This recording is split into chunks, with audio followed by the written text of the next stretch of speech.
umat ini. Terus rukun Islam yang pertama itu ada syahadat. Bagaimana bacaan syahadat? Asyhadu an la ilaha illallah wa asyhadu anna Muhammadar Rasulullah. Syahadat adalah pernyataan bahwa tiada Tuhan selain Allah dan Nabi Muhammad adalah utusan Allah.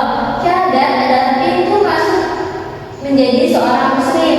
Contoh, ketika kita mengucapkan syahadat dengan yakin kita menjadi seorang muslim. Yang kedua, rukun Islam kedua yaitu adalah sholat.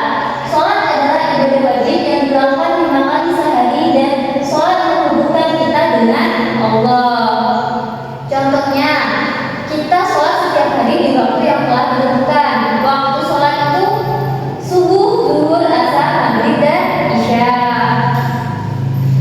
Yang ketiga, rukun Islam yang ketiga yaitu adalah puasa.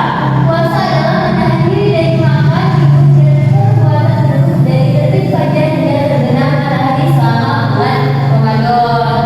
Puasa melatih kesabaran dan kepedulian pada sesama. Contohnya, selama bulan Ramadan kita berpuasa selama sebulan penuh. Dan yang rukun Islam yang keempat adalah zakat. Zakat adalah memberikan sebagian harta kita kepada yang membutuhkan.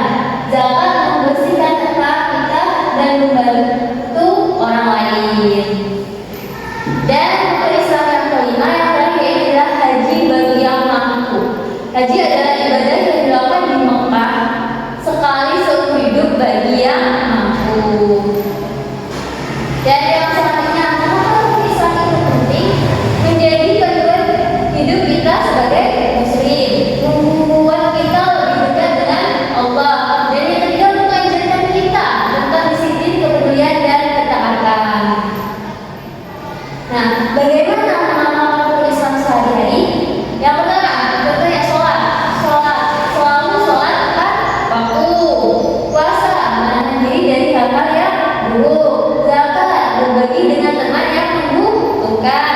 Dan yang terakhir, haji, mendoakan dan bekerja agar bisa pergi haji. Nah, kesimpulan dari penutup, rukun Islam adalah 5 hal penting yang harus kita lakukan sebagai muslim. Nah, memahami dan mengamalkan rukun Islam akan membuat kita menjadi muslim yang baik. Nah, mungkin itu tadi ya materi dari ibu yang sudah ibu sampaikan.